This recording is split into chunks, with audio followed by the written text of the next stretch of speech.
Hello, dear students. Welcome back to our series of TV English lessons for fourth forms. How are you doing? I hope you are fine after the nice break you took in lesson 4 with music and songs. Today, with me, Layla Mrabat, you are going to resume traveling, seeing the world, and doing the sights. We will do this in lesson 5, unit 1, walking tour. This lesson has been prepared in collaboration with Mrs. Lama Atwi, ELT Inspector. Let me, before starting the lesson, tell you what we will be doing. We will study a map, then watch a video and scan for details. Next, we will prepare a tour itinerary, and these 3 steps will lead us to our final objective, writing a tour guide speech. Remember last time we met, we talked of different destinations and we talked of traveling in general. Guess which destination I have chosen for you today. Let me help you with some clues. Our destination used to be a part of the European Union. It is made up of 2 main islands, and this is its flag. I think you have guessed. Let's check. Yes, it's the United Kingdom. Let's have a look at the map of the United Kingdom. So, it is called the United Kingdom or the UK. It is a kingdom because it is ruled by a queen. You certainly know her name. She's Queen Elizabeth. So as I told you, it is made up of 2 main islands, and it is a part of Europe. I want you now to look very carefully at what is written on the map, because afterwards I have a riddle for you. But before we start our game, we need to know the geographical directions. Here we have the north, the south, the east, and the west. In between, we have the northeast, the northwest, the southeast, and the southwest. These words are nouns, but when we turn them to adjectives, using the suffix ERN, pronunciation changes too. Let's have a look. The noun north. North. So the TH is pronounced with a th sound. When we change it to an adjective, it becomes northern. Northern. Here we have the sound. The same thing with south. South. South. So the th sound. But when you change it to an adjective, it's southern. Southern. With east and west, there's not a big change, but we pronounce east with a long E, east. So east, eastern, west, and western. Are you ready to play the game? Let's play. Okay. We will start. Ready, steady, go. Question 1. Where is the United Kingdom located? Think. Time is over. Let's check.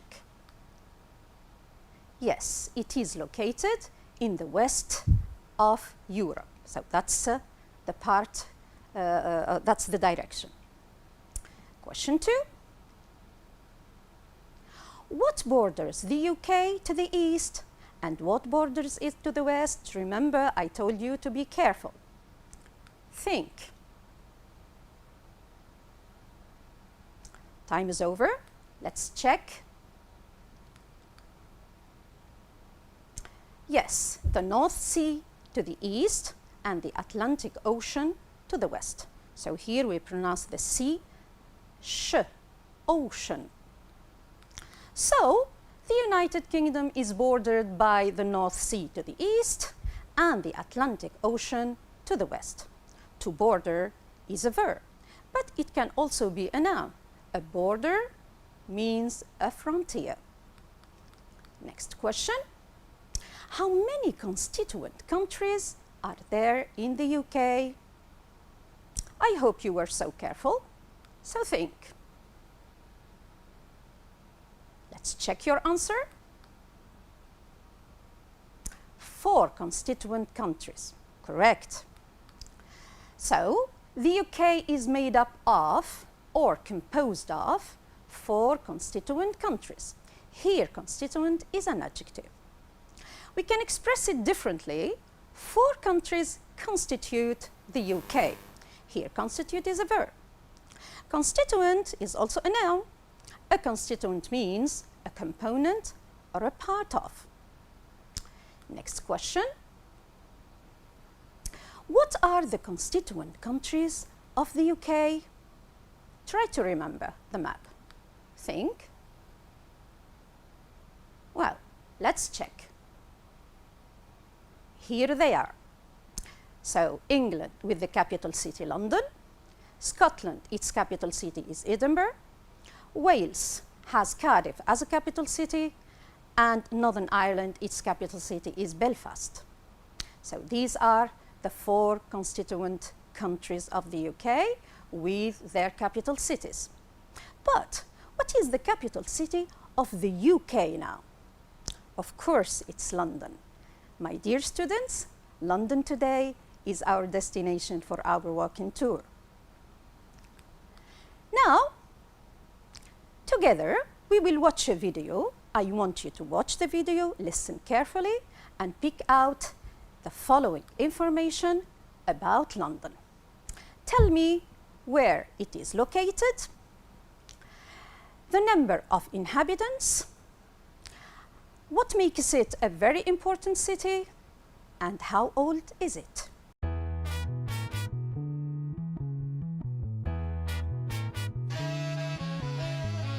London is situated in the southeast of England in the Thames Valley.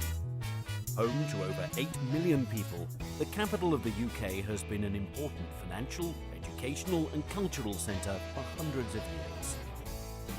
Of the many gifts England has given to the world, none has been greater than her language and literature. And if ever there's a city that reads like an epic saga, it's London.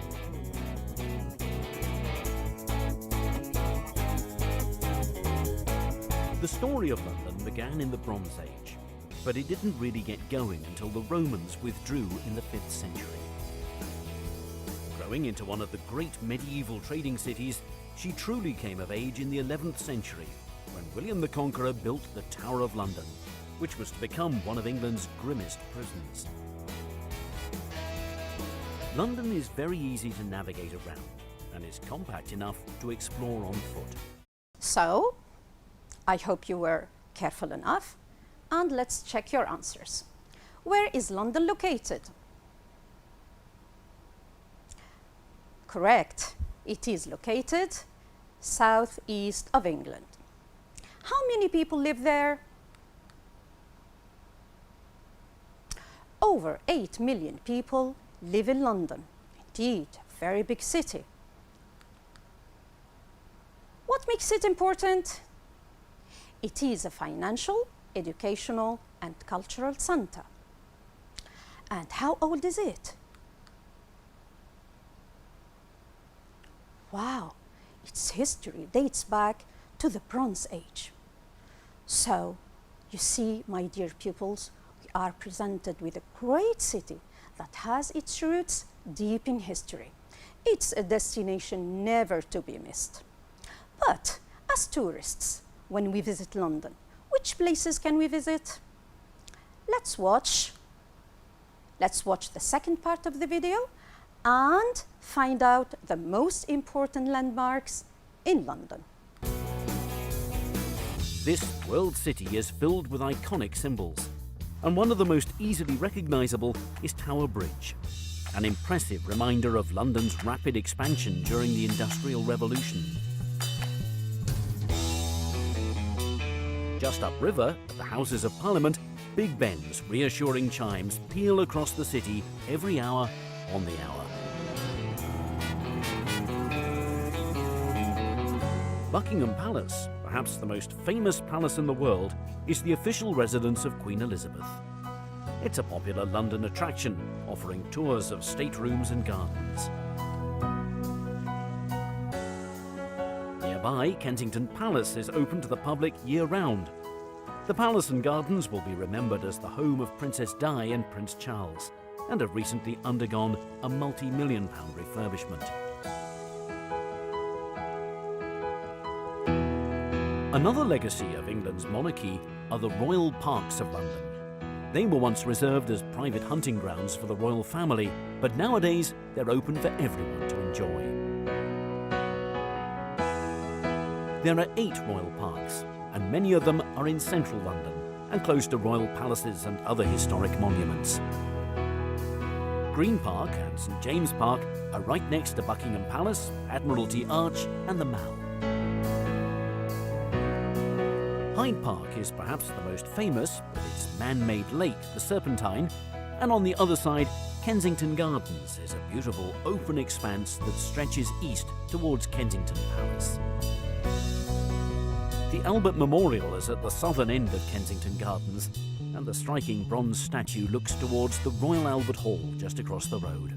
The hall is yet another reminder of Queen Victoria's great love for her husband, Prince Albert.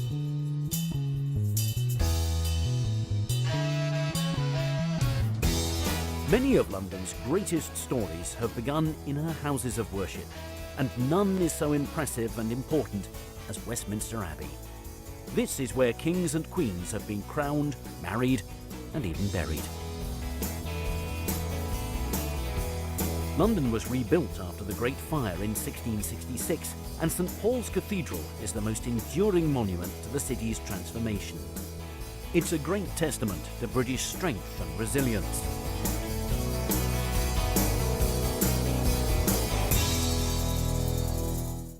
The speaker, you notice that the speaker in the video mentioned several amazing landmarks. I have chosen 5 of them for you. Let's see them. Tower Bridge, famous Big Ben, celebrated home of the Queen, Buckingham Palace, spectacular and gorgeous royal parks, and magnificent Westminster Abbey. Let me here stop with you at a sentence that we heard together in the video. The speaker said, Big Ben is one of the largest clocks in the world. So here he is describing Big Ben. So he's using the adjective large. What form is it? Of course, it's in the superlative form. What is it composed of? The plus short adjective plus est. Another sentence we heard together in the video, Buckingham Palace is the most famous palace in the world. Here again, it's a descriptive statement and an adjective, but a different structure. So we have the most plus famous. Why this structure? Because this is a long adjective. So let's recap. So the superlative form, there are 2 structures to use the superlative form, the plus short adjective plus est, the most or the least plus long adjective. But let me remind you that there are certain adjectives that don't respect the rule. These are what we call irregular superlatives. Good changes to the best, bad changes to the worst, little the least, much and many become the most, and far changes to the farthest or the furthest. Now, when we go to London, what can we do as activities in these landmarks? I'm going to give you a number of activities. I want you to match them with their corresponding landmark. Let's read them. Discovering where most kings and queens were crowned, relaxing and communing with nature, watching the changing of the guard ceremony, discovering the engineering and construction methods of the Victorian times, and finally admiring one of the largest and most reliable clocks in the world. Let's start with Tower Bridge. What can we do there? Of course, there we can discover the engineering and construction methods of the old Victorian times. What about Big Ben? There, we can admire one of the largest and most reliable clocks in the world.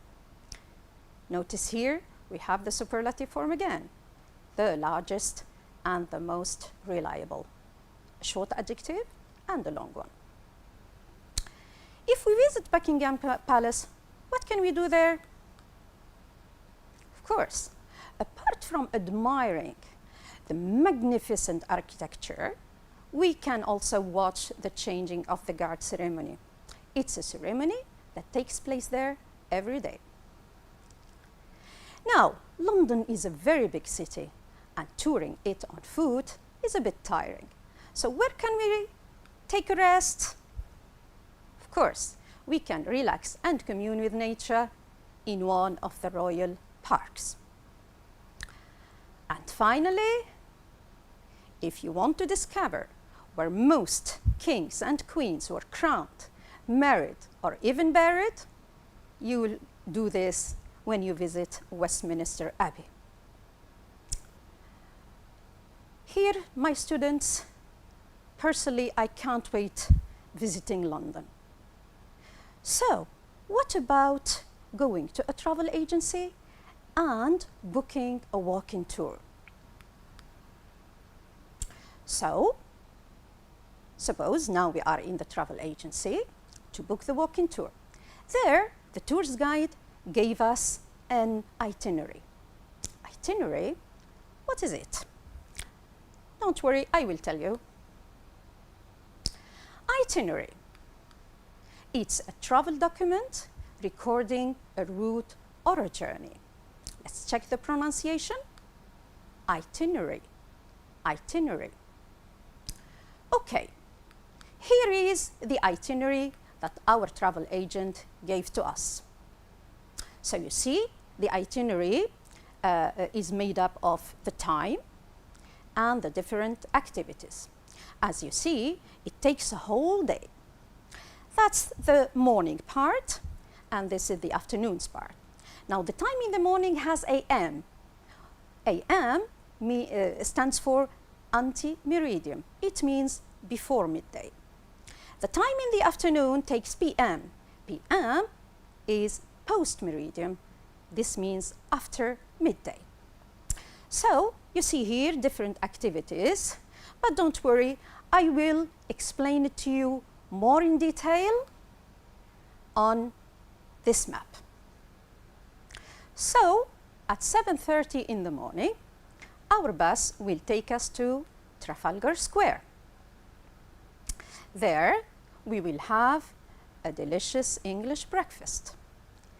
Then, we will start our walking tour with Big Ben, After that, we will head to Westminster Abbey. Next, we will visit Buckingham Palace at the right time to watch the changing of the guard ceremony, remember. Then, it will be lunchtime.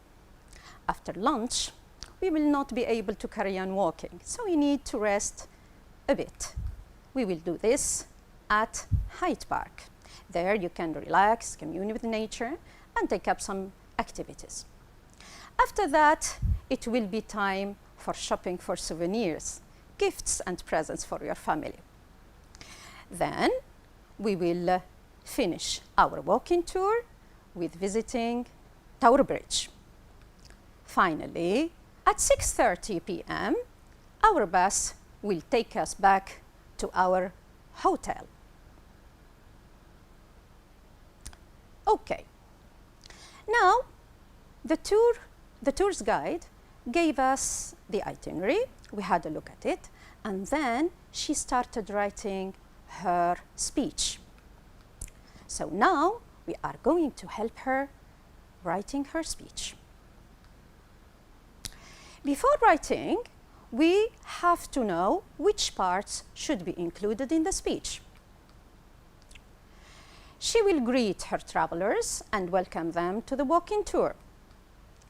Then she will introduce herself and the travel agency on behalf of which she's talking.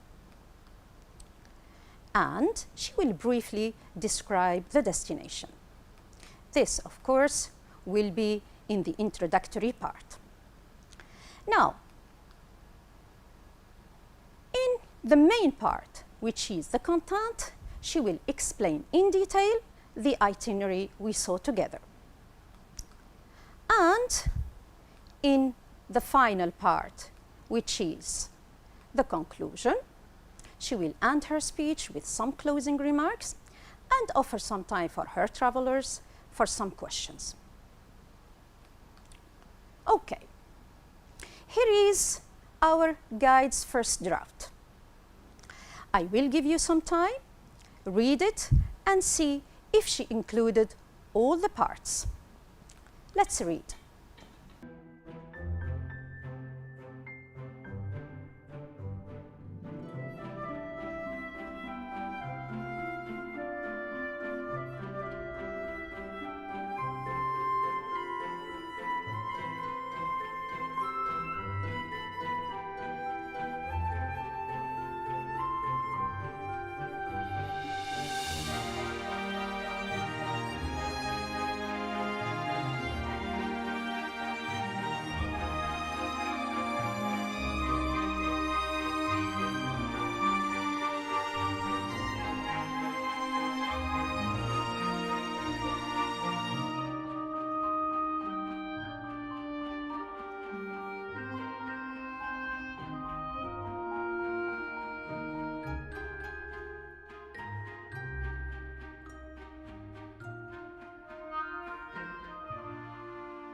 Okay, let's see. Oh, that's Jane. Hi, Jane. Let's see if Jane included all the parts we saw together. That's the introductory part. So we agreed that she should start with greeting her audience, introducing herself and her travel agency. She welcomes then the tourists and describes very briefly the destination. Let's check. Hi, everyone. That's greeting. It's there. My name is Jane. I'll be your guide for this tour. Good. She introduces herself. Then, I'd like to welcome you all to our walking tour in London City. Very good. She welcomes her tourists. Here she talks of London. She says, it's a great, beautiful city where you'll be fascinated by the magic blend of history, authenticity, and modern aspects. Very good. She describes the destination. But look with me. I think there is a part missing. What is it? Sure, you know it. She didn't mention the name of her travel agency. Let's help her insert this part. For example, on the behalf of Unforgettable London Tours, I'd like to welcome you all to our walking London tour, our walking tour in London City. Let's pass now to the main part, the content. There we said that she will explain in detail the itinerary and then she offers advice to her tourists. Let's see. So she has almost mentioned all the parts. So Trafalgar Square at about 7:30, English breakfast at a nearby cafe, Big Ben, Westminster Abbey, Buckingham Palace, Hyde Park. Lunch break will be at about 1 p.m. Shopping for souvenirs at Oxford Street. The final destination is Tower Bridge, and finally we will be back. You will be back at your hotel at about 6:30. So all the details are there.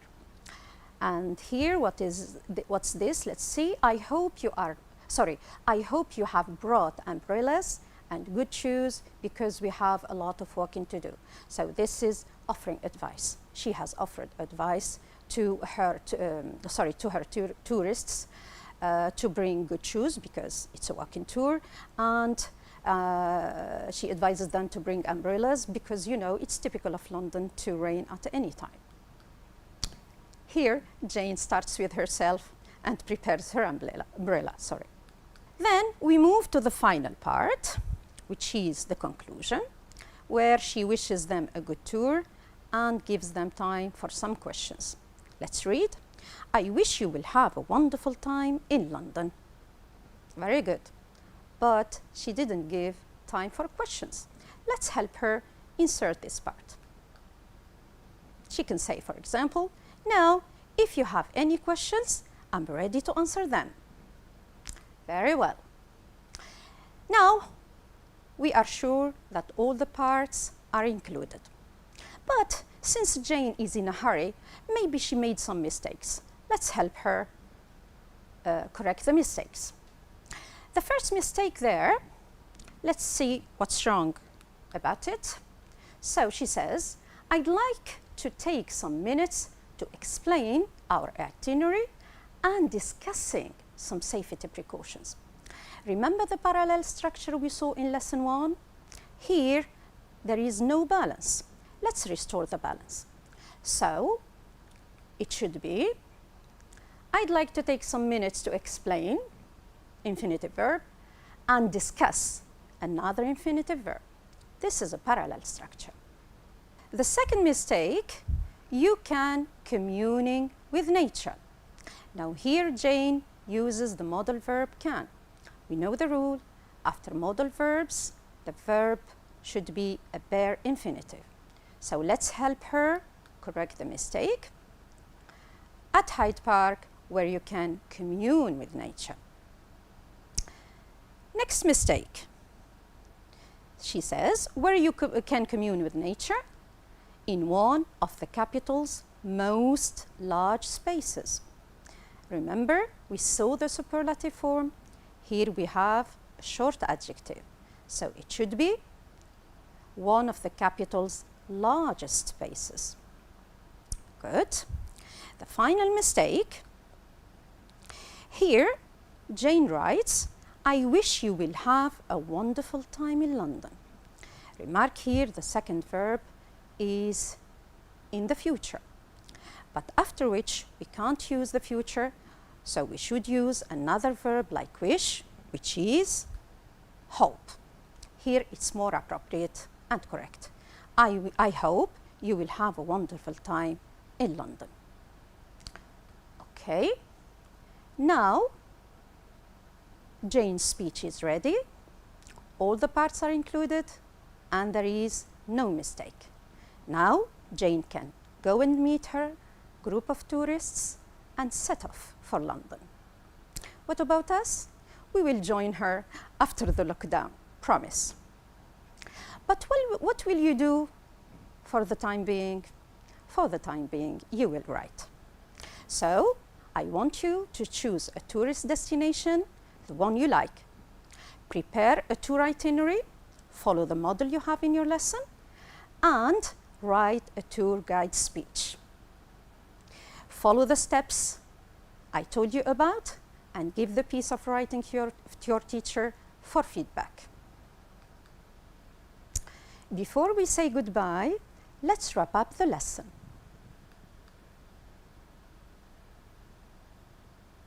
Now, my pupils, I'm sure that you can read a map very well. You can identify locations and directions. You can understand details in a video. And you reached our final objective, which is being able to write a speech of a walking tour. With this, we have reached the end of our lesson. Thank you for watching. I hope you enjoyed my lesson and benefited from it. Goodbye for now. Take care.